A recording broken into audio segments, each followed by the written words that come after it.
Olá, boa noite. A escola muitas vezes representa o primeiro contacto social das crianças, depois da família, claro. Por isso deve ser um espaço adaptado para todos, sem exceção. Hoje o ponto de vista vai abordar sobre a educação inclusiva. Para abordar essa temática, temos no estúdio Maria Helena Andrade, mestranda em Supervisão Pedagógica e Avaliação, foi delegada da Educação em São Vicente e atualmente é diretora de Serviço de Gestão Pedagógica, Avaliação e Inclusão Educativa na Direção Nacional de Educação. E aproveito para cumprimentar. Olá, muito boa noite. Boa noite. Seja bem-vinda ao programa. Muito obrigada pelo convite. Também está conosco Marciano Monteiro, presidente da Associação dos Deficientes Visuais de Cabo Verde e é também presidente da Rede Nacional de Educação de Cabo Verde, quem aproveito para cumprimentar e agradecer a sua participação aqui no programa. Boa noite, aproveito para agradecer também. Vamos então começar a assistir a uma reportagem que retrata a história de uma família que tem enfrentado dificuldades para integrar o filho com deficiência na escola. Vamos assistir para depois reagir sobre a mesma.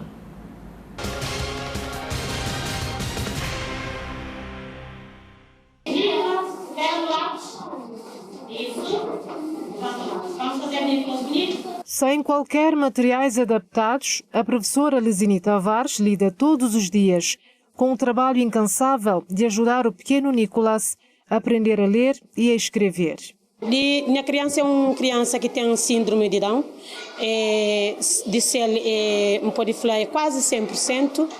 Então, ele é uma criança que tem dificuldades. Dificuldades de aprendizagem, além das dificuldades e desafios enfrentados pelos professores, sendo que as escolas não têm adaptações para atender os alunos com necessidades especiais. Apesar de não dispor de especialização para lidar com crianças especiais, tem feito um esforço diário para compreender as necessidades do seu aluno, de modo a realizar um planeamento adequado que promova o desenvolvimento de suas habilidades. E os benefícios têm sido notados. Como de agora está saindo na pátria, está brincar com colegas, já está segura lápis, está risca, já está sala, por exemplo, já está querer ficar mais na sala. A psicóloga educacional destaca a importância da educação inclusiva, sendo que esta permite que os alunos, ainda que apresentem necessidades especiais, se desenvolvam num convívio de outros alunos de uma escola que segue uma educação comum. E isso permite com que as crianças que têm uma necessidade educativa especial fazem parte de uma escola que tem um ensino regular, de uma forma que se pode socializar com outras crianças ditas normais, de uma forma que esse mês tem a oportunidade de estar na escola. O que é mais importante, o primeiro é socialização, onde você pode interagir com outras crianças e outras crianças também podem conhecer e aprender que essa também é uma criança pode falar igual a essa, pode conhecer as necessidades e também ajuda a companheiro mutuamente. Entretanto, o espaço escolar tem que ser visto como um espaço de todos e para todos. E cada vez mais o desejo é de uma sociedade inclusiva que inclui a aceitação de portadores de necessidades especiais dentro das escolas comuns. Pensar em trabalhar o teu para que realmente não consiga fazer com que nossas crianças especiais possam participar de um ensino regular de uma forma íntegra.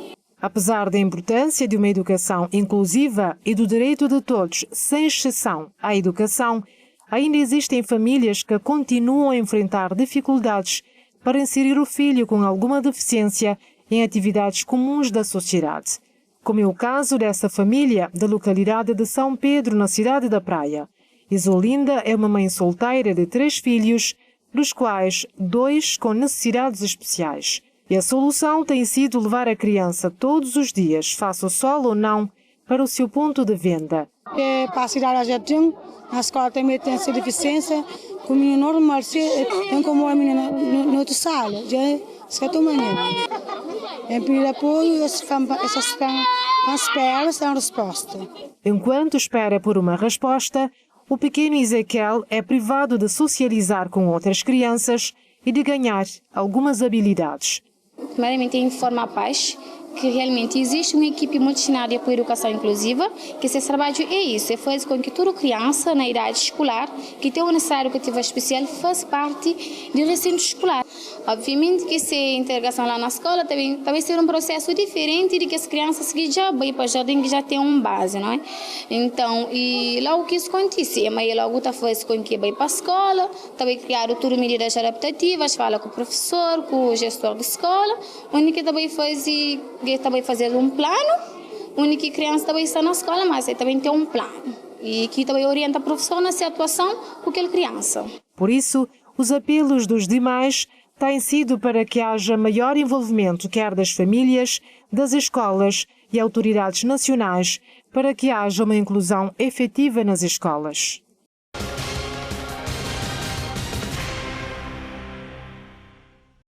E depois de assistir a esta reportagem sobre a inclusão, vamos então ouvir as considerações dos nossos convidados, a começar pela senhora diretora. Como é que analisa, qual é a sua consideração sobre a reportagem que acabamos de assistir? Bom, começando pelo fim desta família que lamentavelmente ainda não conseguiu matricular o seu filho na escola. Eu digo lamentavelmente porque realmente são situações que não podem acontecer, porque nós estamos a falar de uma educação inclusiva, onde todos os alunos têm o seu espaço na escola. Portanto, nenhuma escola pode negar o acesso ou a matrícula a nenhuma criança, seja qual for a sua dificuldade, a sua limitação, de qualquer ponto, não pode negar. Então, esta criança, o seu lugar é na escola, e eu lamento bastante. Acredito que esta família precisa de informação, precisa de um encaminhamento, porque a educação inclusiva é para todos. Não podemos deixar ninguém para trás, seja qual for a sua limitação física ou cognitiva, o seu lugar é na escola, porque nós temos um sistema que permite que a criança frequente a escola mesmo tendo uma necessidade educativa especial. Sr. Marciano, por favor, as suas considerações em relação ao que acabamos de assistir. Bom, primeiro para dizer que eu congratulo muito com o comentário da senhora, da colega, né? Porque de facto nem as autoridades, nem a própria sociedade está no direito de adiar a vida do indivíduo. Exato. Portanto, neste caso concreto, quando a escola nega tanto um aluno que tem a necessidade educativa especial, automaticamente a escola está a adiar a vida dessa criança, porque o tempo passa e hoje estamos com hoje nas nossas mãos, mas amanhã muitas das vezes não sabemos o que é que poderá acontecer. Então poderá haver uma grande oportunidade para essa criança e ela não estar preparada para receber essa oportunidade.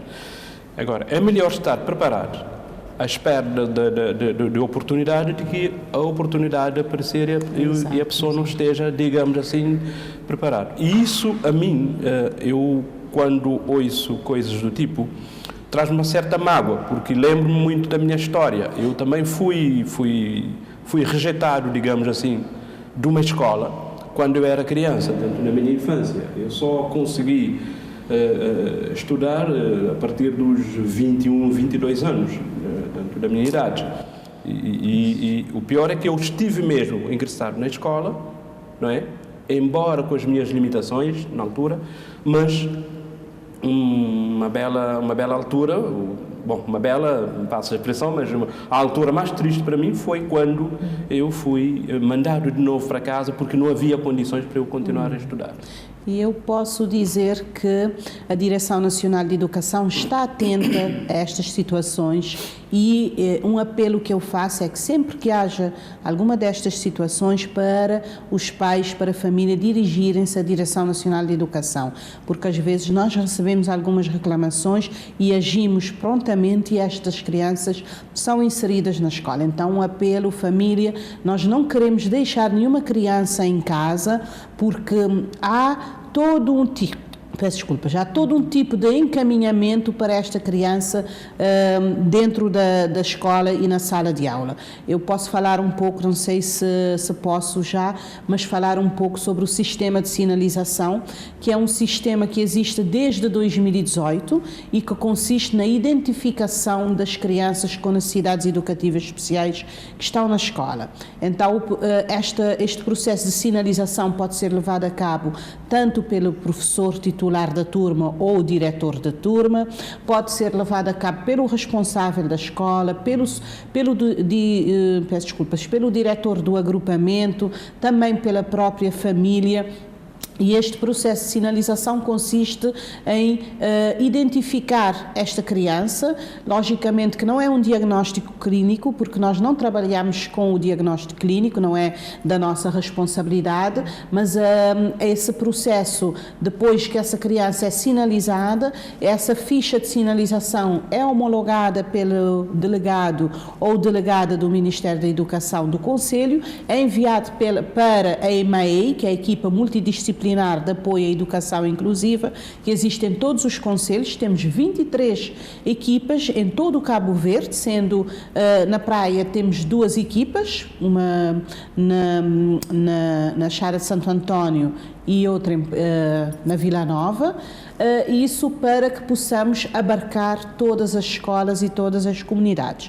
Então, depois disso, a própria equipa que tem as suas competências técnicas vai fazer a avaliação desta criança, a partir da avaliação e ver qual é o procedimento, porque temos necessidades educativas que são permanentes e algumas permanentes visíveis, mas também temos outras permanentes que não são visíveis. E temos aquelas necessidades educativas que são temporárias. Então, consoante o caso desta criança, assim o acompanhamento. A partir desta análise, desta avaliação, vai-se fazer o relatório técnico-pedagógico e depois o plano educativo individual. E atenção que este plano educativo individual é feito na escola pelos professores ou pelo professor. Se for monodocência é um professor e pluridocência todos os professores deste aluno, porque são eles que conhecem esse aluno e aí é que vão ter as medidas específicas para trabalhar com esta criança. O professor pode não ter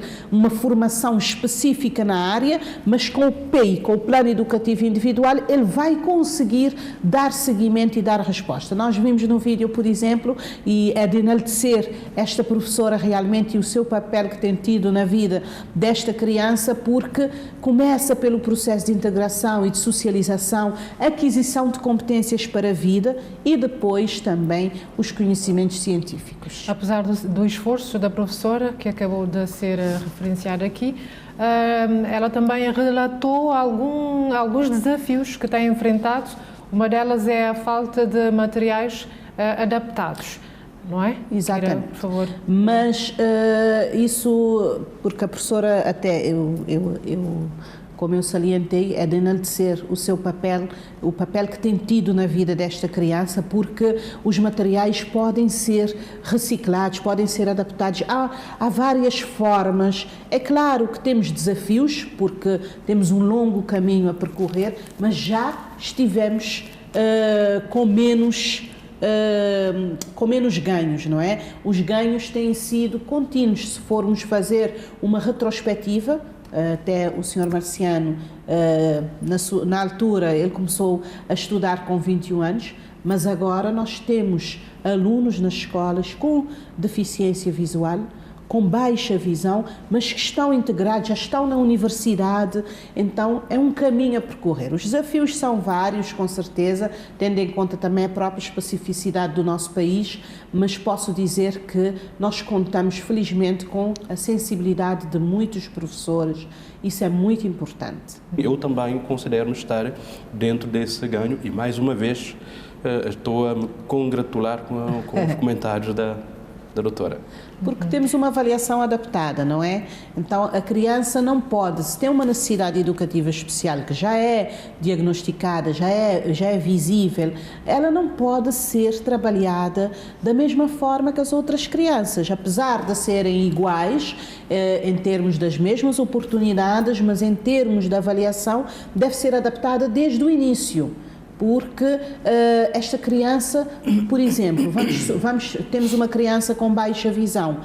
A letra da prova tem que ser maior, maior para que ela possa visualizar e mesmo com uma lupa, enfim, ter materiais que lhe permitem.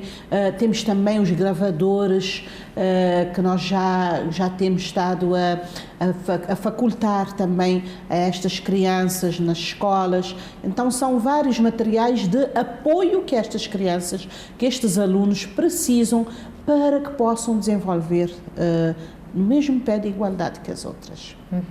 Senhor Marciano, há poucos assistimos, a professora tinha apontado alguns desafios que tem enfrentado nessa questão da educação inclusiva e apontou justamente a falta de materiais adaptados.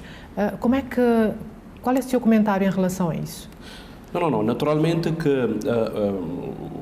o professor, para desempenhar tanto cabalmente o seu papel, tem que ter recursos. Exato. E infelizmente, na área da necessidade educativa especial, os recursos é dessa forma como a doutora Marilena falou. Nós temos que adaptar os recursos e sabemos qual é a situação do país em que nós temos, a fragilidade do nosso mercado nessa questão de materiais adaptados, então temos que adaptar e até reciclar os materiais. Exato. À medida das necessidades de cada aluno. Só vou citar um exemplo, para uma pessoa, para uma criança que é cega, por exemplo. Se o professor pretende mostrar a essa criança como é que é a figura de um animal qualquer, terá que adaptar esse material, terá que arranjar uma figura que retrata o animal, tanto à necessidade da criança. Neste caso concreto, terá que fazer algo com o tacto, a criança acaba por reconhecer qual é a figura do animal, de um cavalo, de uma vaca, digamos assim. Então, o professor tem um papel muito importante nesse sentido, na adaptação do material para que favoreça uma maior inclusão do aluno na escola possível. Tá bom. Aliás, se me permite, o professor, principalmente, e falando mais do professor do ensino básico, trabalha muito com produção de materiais. Tem que produzir materiais, porque através destes materiais é possível também... Pegando esse ponto da produção de materiais, os professores, para produzirem materiais necessários para dar seguimento à preparação escolar dos alunos, não seria necessária a capacitação desses professores? Isso tem sido feito? Sim. Nós temos o Ministério da Educação que tem investido muito na educação especial, através da capacitação dos professores, no processo de sinalização, porque o processo de sinalização, apesar de existir desde 2018, ainda no terreno nós notamos algum desconhecimento, digamos assim, ou uma desinformação. Então, o nosso papel tem sido também o seguimento no terreno, fazer visitas para trabalhar com os professores em todos os concelhos, fazer oficinas de capacitação também e, através das equipas que nós temos em todos os concelhos, há periodicamente e frequentemente ações de capacitação para os professores. Por exemplo, agora está a decorrer durante estes dias, durante estas 2 ou 3 semanas, temos oficinas de capacitação de professores que trabalham com crianças com necessidades educativas especiais na Escola Pedro Gomes, que abarca todos os professores dessa área, não é? Então, cada oficina trabalha com um tema específico, síndrome de Down, autismo.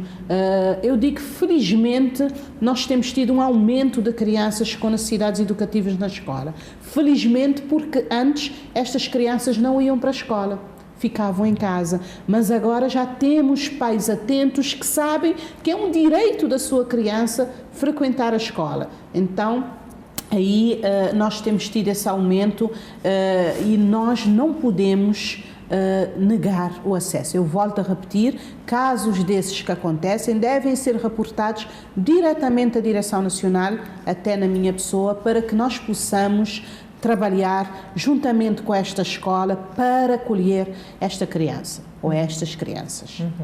Senhor Marciano, tendo em conta, conforme disse a senhora Maria Helena, que as equipas multidisciplinares realizam ações em diferentes concelhos, não é? Mas, no entanto, hoje em dia é possível notar que algumas crianças ou jovens com deficiência não estão a ser abarcados por essas ações. Na sua visão, o que é preciso ser feito para que essas crianças também sejam integrados? Eu acho que, quer dizer, a tarefa é de todos.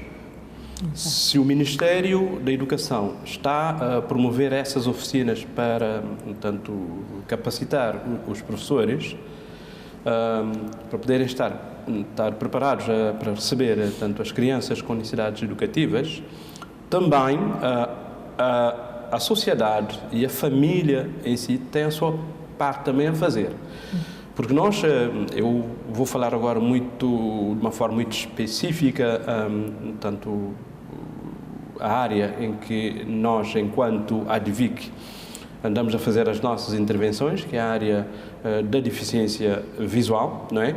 Nós trabalhamos mais diretamente com jovens e adultos, na questão da escolarização de jovens e adultos, e lá onde for solicitado também andamos a dar reforço também para as crianças com deficiência visual nas escolas.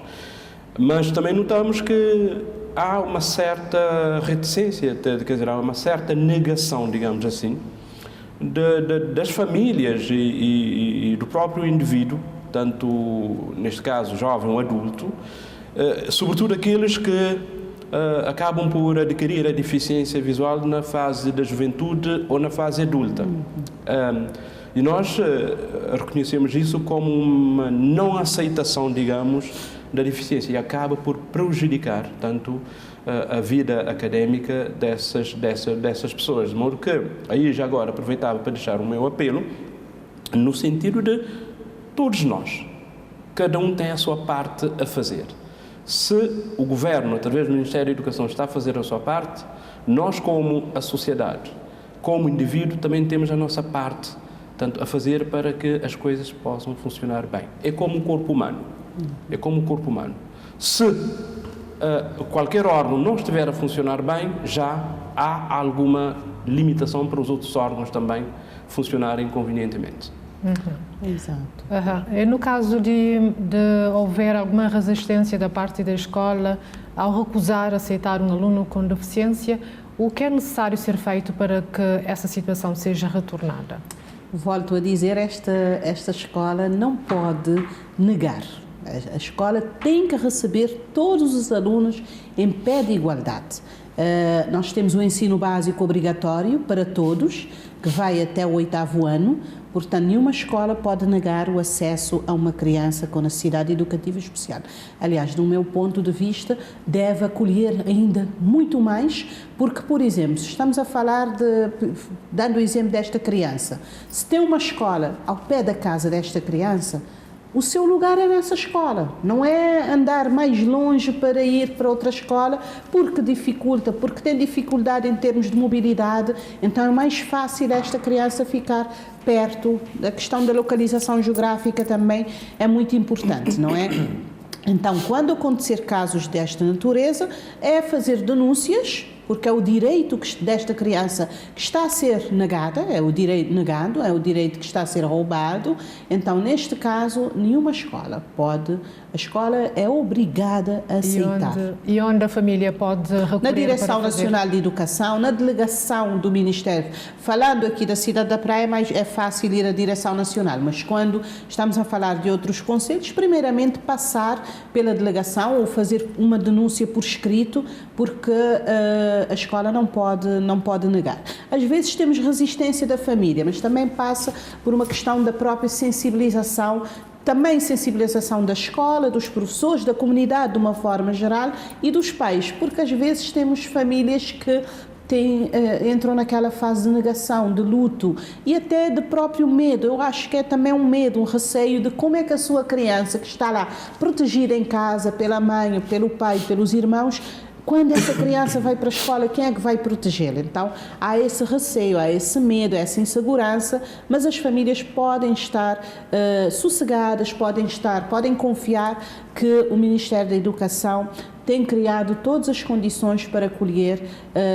as suas crianças. Temos, por exemplo, casos de crianças com necessidades educativas especiais, que a nível cognitivo sabemos que não terão muito, como é que eu posso dizer, a evolução será muito mais lenta, mas em termos de competências para a vida, o seu lugar é na escola. Em termos de socialização, por exemplo, temos crianças que quando chegam na escola não têm o controle do esfíncter, também não sabem abotoar a sua bata, não sabem amarrar os ténis, depois vão aprendendo e depois aquela autonomia também é importante para estas crianças. Para a sua autoestima, não só. Tá bom. Daqui a pouco vamos continuar. Ok. Está bem? Vamos fazer uma pequeníssima pausa e já voltamos. Ponto de vista, debate, educação inclusiva e no estúdio temos Maria Helena Andrade, diretora do Serviço de Gestão Pedagógica, Avaliação e Inclusão Educativa na Direção Nacional de Educação e Marciano Monteiro, presidente da Rede Nacional de Educação para Todos de Cabo Verde. Vamos então continuar, começando com o Sr. Marciano, a perguntar, na sua ótica, o que é necessário ser feito para que haja, de facto, na plenitude, uma escola inclusiva? Quando se fala da inclusão, remete-se também na questão da exclusão. Para se poder falar melhor da inclusão, há duas fases, pelo menos, de que nós entendemos de que devem ser debatidas para depois chegar à fase propriamente dita da inclusão.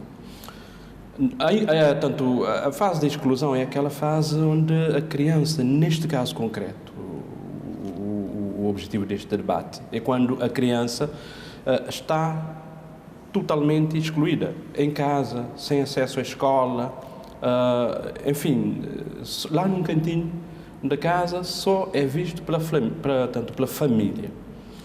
Depois, há a outra fase, que podemos chamar da fase, até porque essa, para além da exclusão, esta fase que eu acabei de dizer, também traz a segregação, não é?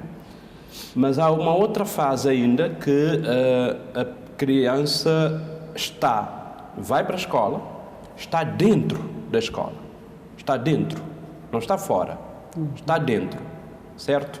Mas ainda não podemos dizer que essa criança, apesar de estar dentro da escola, está incluída, está integrada, e nesta fase já é a fase da integração, está integrada. Agora, para se chegar, tanto a fase da inclusão, estar mesmo a escola, chamada escola inclusiva, é necessário que a criança tenha todo o suporte. Tenha todo o suporte na questão de professor, digamos, capacitado, qualificado para responder às demandas que as diferentes necessidades apresentam.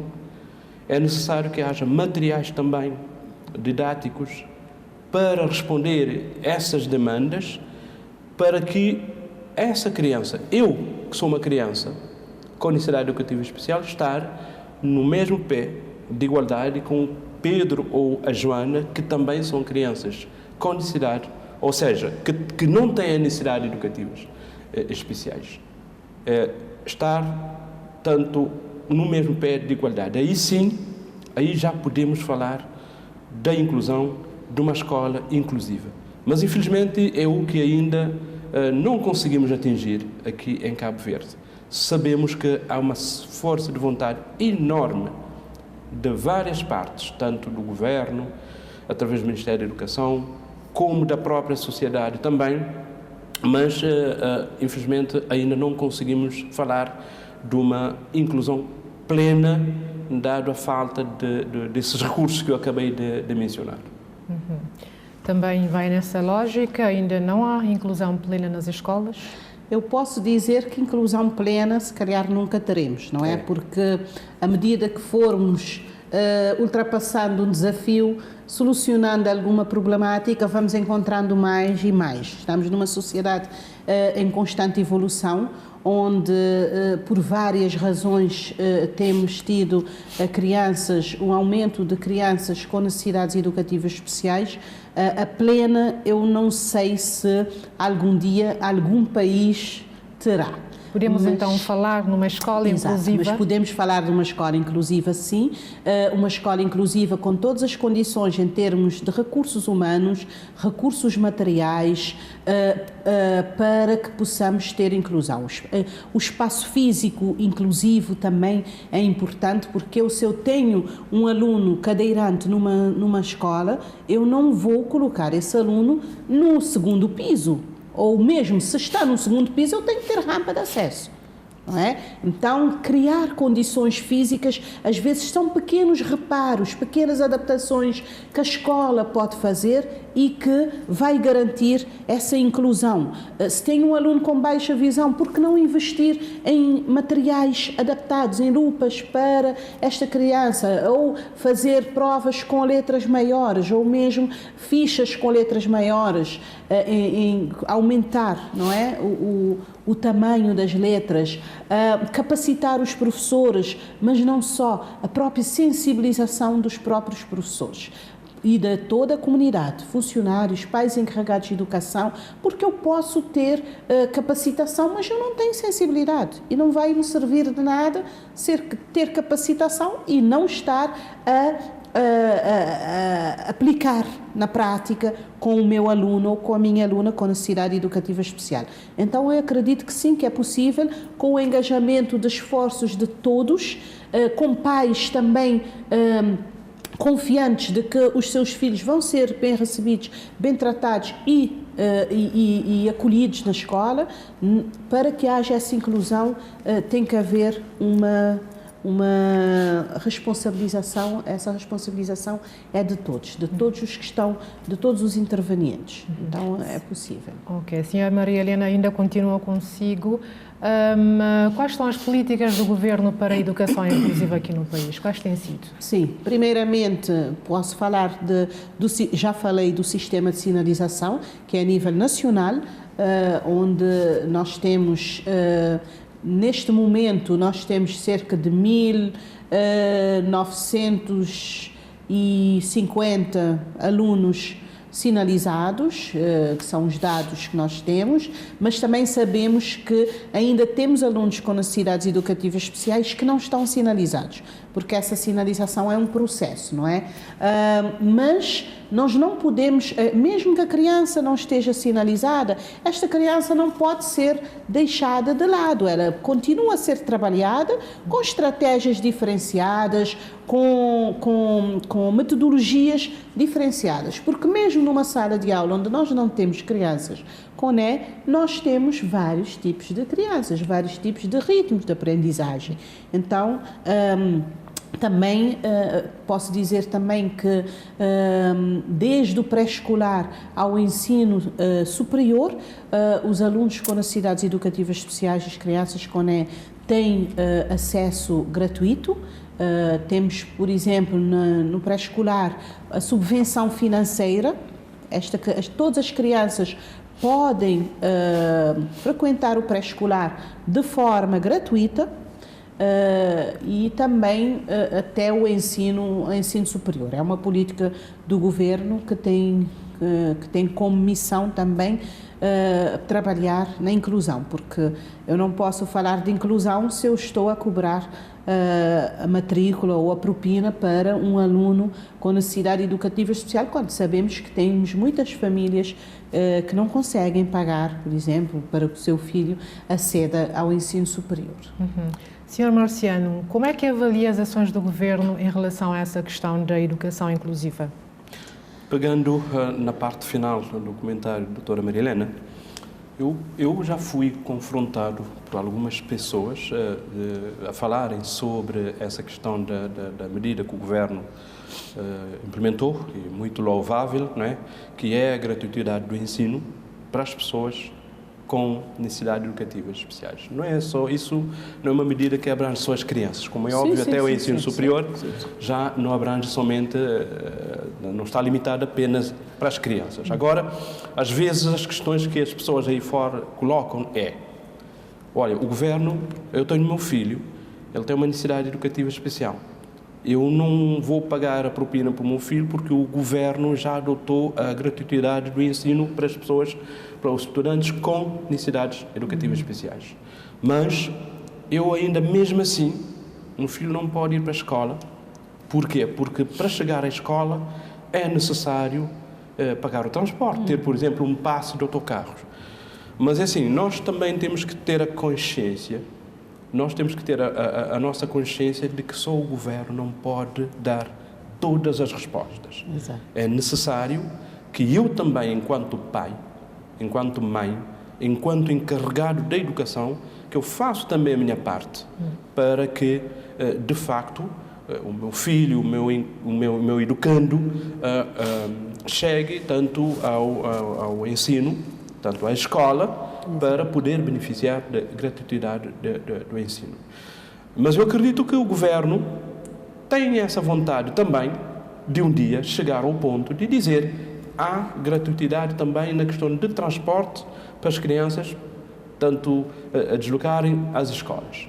É claro que não é uma coisa, quer dizer, algo, ou seja, nada nasce tudo de uma só vez. São passos que temos que dar. Eu não tenho nada contra aquelas pessoas que questionam o tipo de coisas, não é? Mas o que eu defendo é que cada um de nós, como eu disse atrás, cada um de nós temos a nossa parte a fazer. E há várias medidas que o Governo tanto tem vindo a implementar, não é? Que facilite a vida já. Para além de falar da necessidade educativa especial, falar da própria deficiência em si. Há várias medidas que o Governo tem implementado nesse sentido. Mas eu ainda continuo a reforçar que não é só o Governo que tem que trabalhar nas medidas. Nós também temos as nossas medidas nas nossas famílias, até porque na nossa vizinhança, se eu notar que no meu vizinho há uma criança que não está a poder ir para a escola por falta, digamos, de uma mochila. Exato. Por que não fazer um gesto?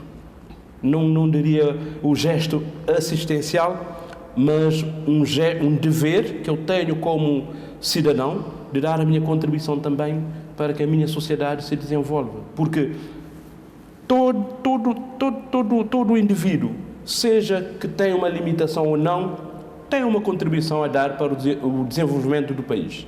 Então eu também tenho uma obrigação de fazer com que esse indivíduo contribua para o desenvolvimento tanto do país que de todos nós. O Ministério da Educação, através da FICAS, tem apoiado também muitas crianças, não só com necessidades educativas especiais, muitos alunos e estudantes, através da disponibilização de kits escolares. Esses kits já têm manuais, têm bata, têm uniforme, e mesmo também nos estudantes universitários.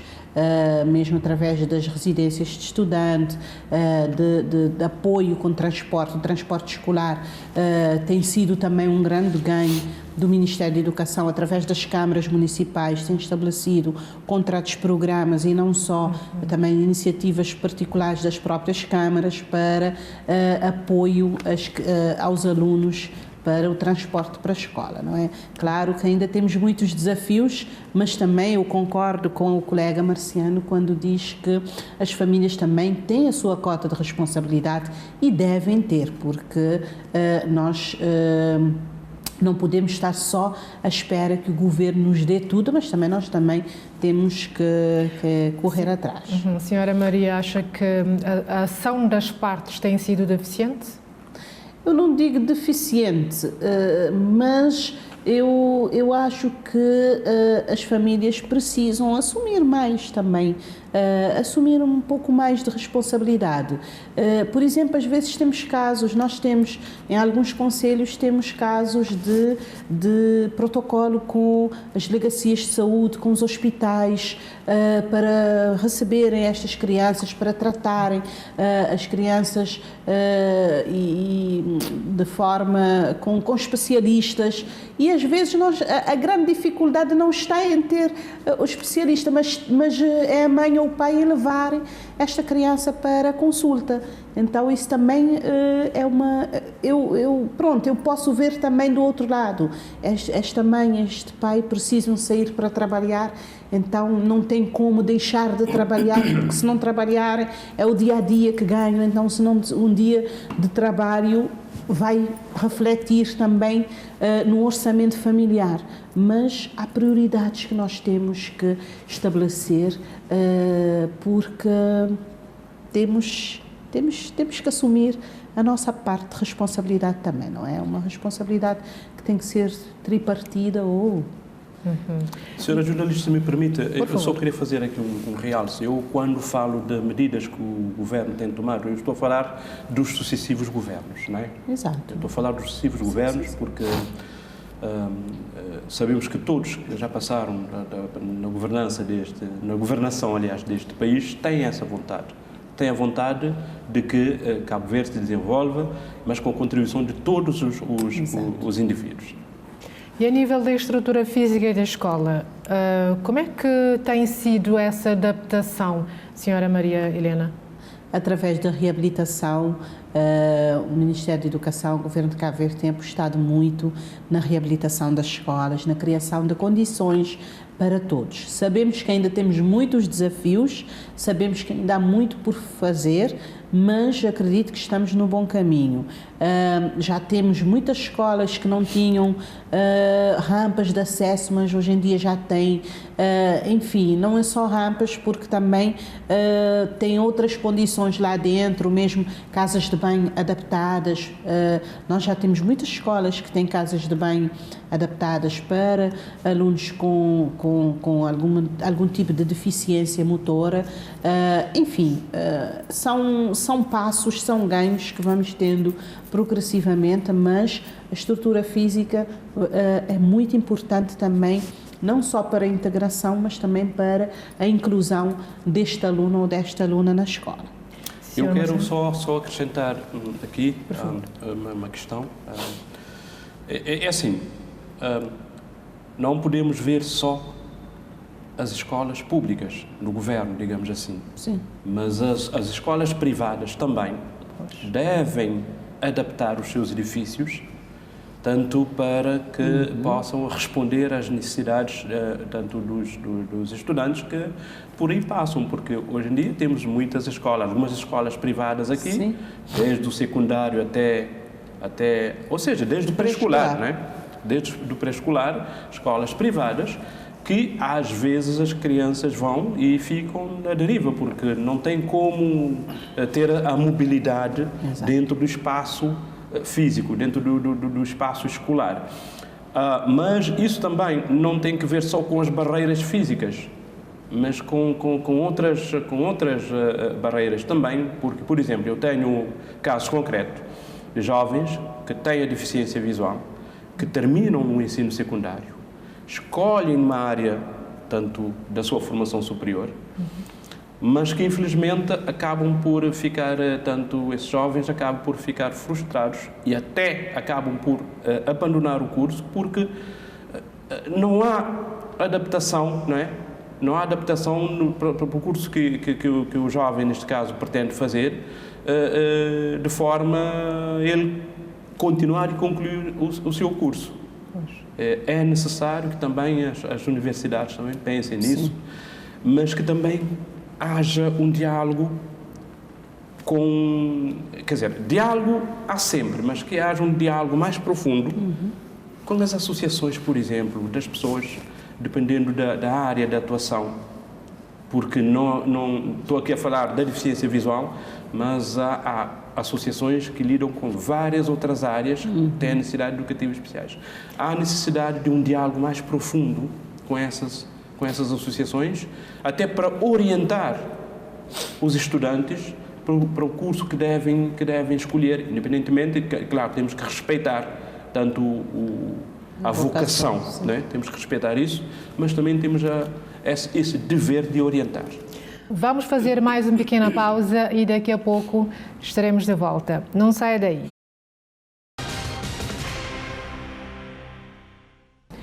Ponto de vista, terceira e última parte, lembrando que debatemos educação inclusiva. A senhora Maria Helena, volto com a senhora a questionar o que seria melhor, a criação de uma escola especial ou a integração das pessoas com deficiência numa escola regular? Por favor.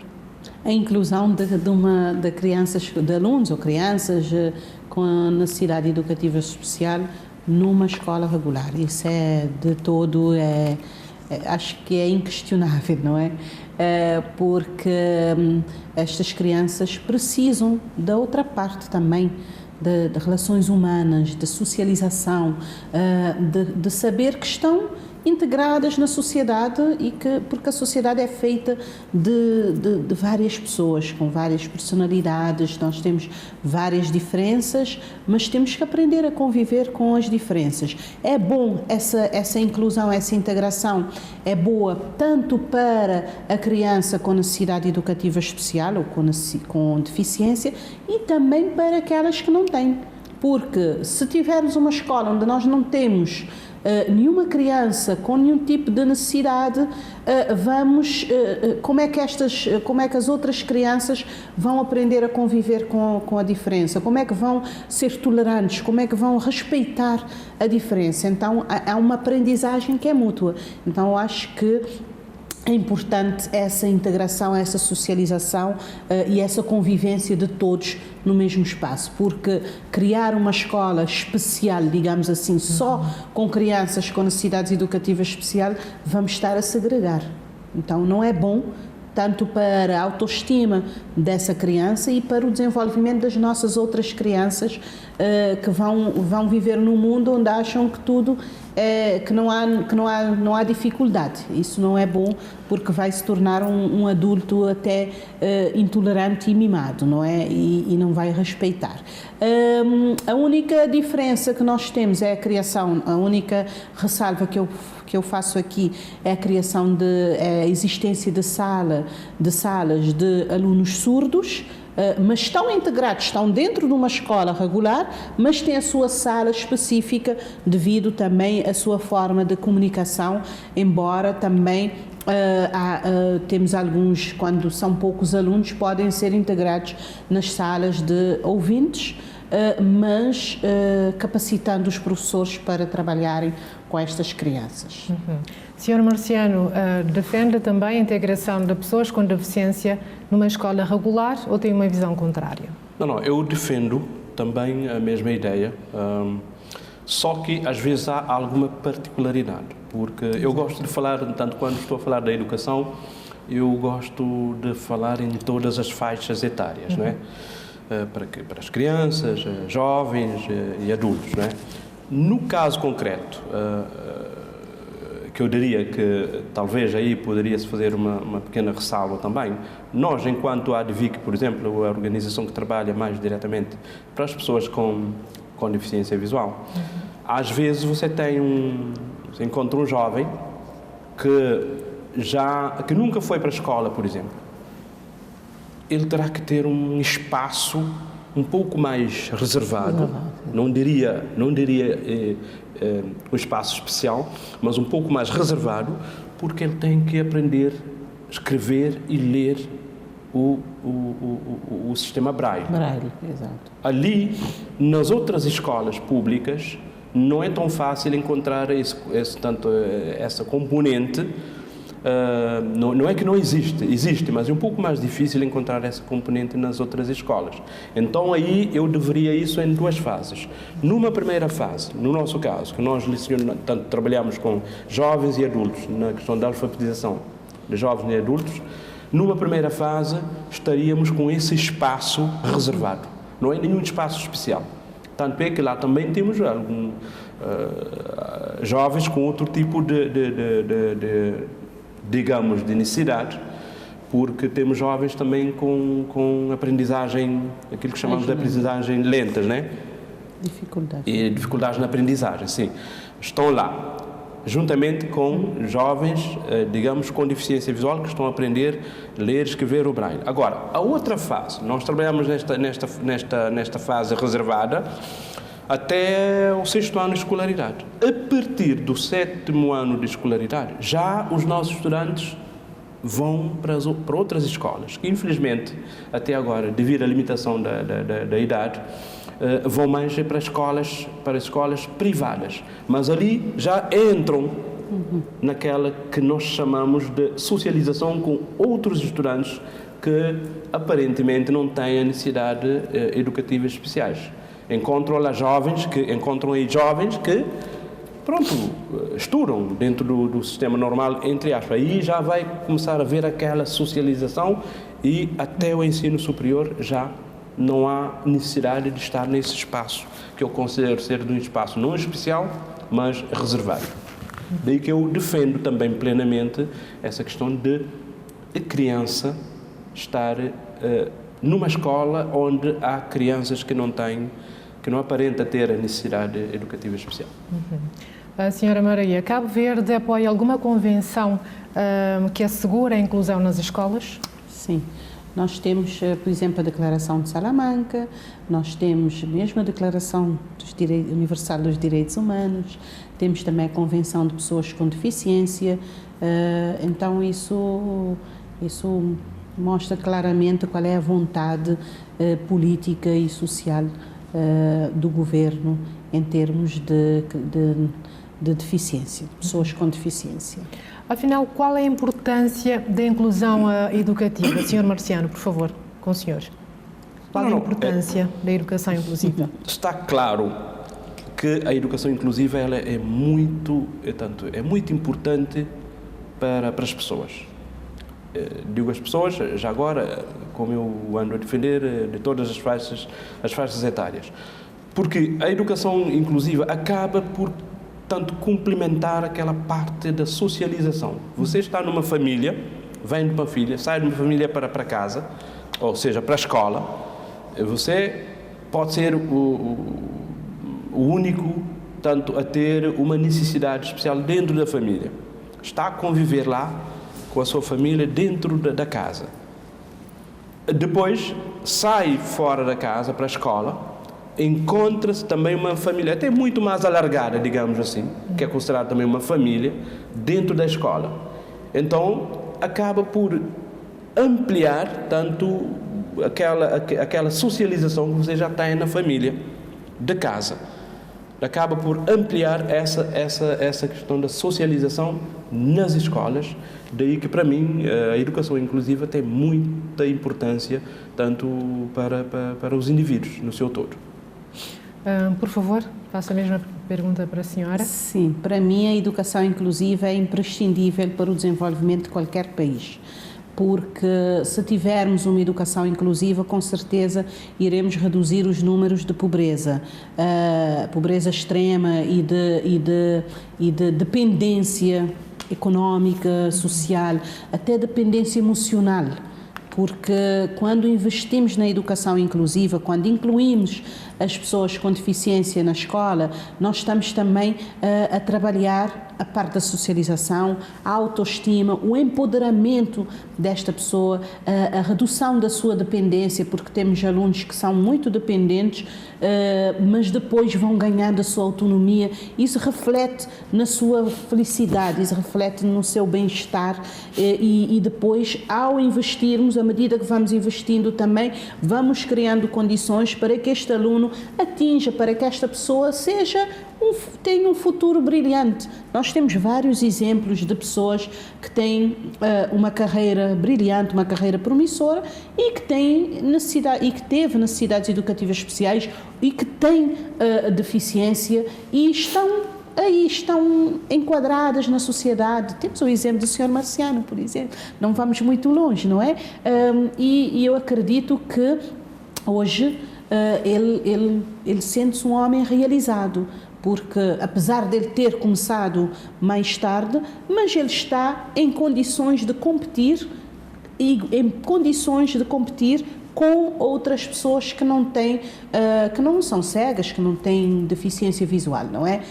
Isso é muito bom para o país, é muito bom para as famílias, então nós temos que continuar a trabalhar na inclusão educativa. Estamos a caminhar para a reta final, então acredita que as políticas do Governo implementadas vão proporcionar as oportunidades que o Sr. Marciano teve às pessoas, no caso, às crianças e às jovens com necessidades especiais, vão proporcionar essas oportunidades também? Eu acredito que sim, que devem proporcionar, mas também já sabemos que através destas políticas as pessoas já têm consciência dos seus direitos e podem lutar pelos seus direitos. Quando eu vejo, por exemplo, na comunicação social, uma família reclamar que o seu filho não teve acesso à escola, foi negado o acesso, eu vejo isso como um empoderamento da família, porque essa família já tem essa informação de qual é que é o seu direito e corre atrás. Então eu acho que isso é importante, temos que continuar a investir cada vez mais em políticas de inclusão para que possamos também desenvolver o nosso país e ter bons frutos no futuro. Sr. Marciano, vamos terminar. Deixe também as suas considerações antes de despedirmos. Com certeza, é por isso que eu falei há bocado que eu também fiquei incluído nos ganhos de que a doutora Milena falou, porque eu tive esse ganho, mas eu acredito que aqueles que estão a vir depois de mim vão ter ainda um ganho muito maior, porque já há todo um caminho feito para que aqueles que vêm depois tenham um futuro mais promissor, mais brilhante, e de forma a poderem, se ingrar muito mais daquilo que na minha geração se ingrou, tanto nas questões académicas. Bom, resta-me agradecer-vos pela presença e a vossa colaboração aqui no programa. Muito obrigada. Nós aqui agradecemos também pela oportunidade. Obrigada pela oportunidade e sempre ao dispor. Está certo. A conclusão é que encontrar uma escola preparada e adaptada para receber crianças e adolescentes com necessidades especiais continua sendo um desafio. Porém, ações continuam sendo feitas para promover melhores, dizem os nossos convidados. Nós ficamos por aqui e nos vemos daqui a 15 dias.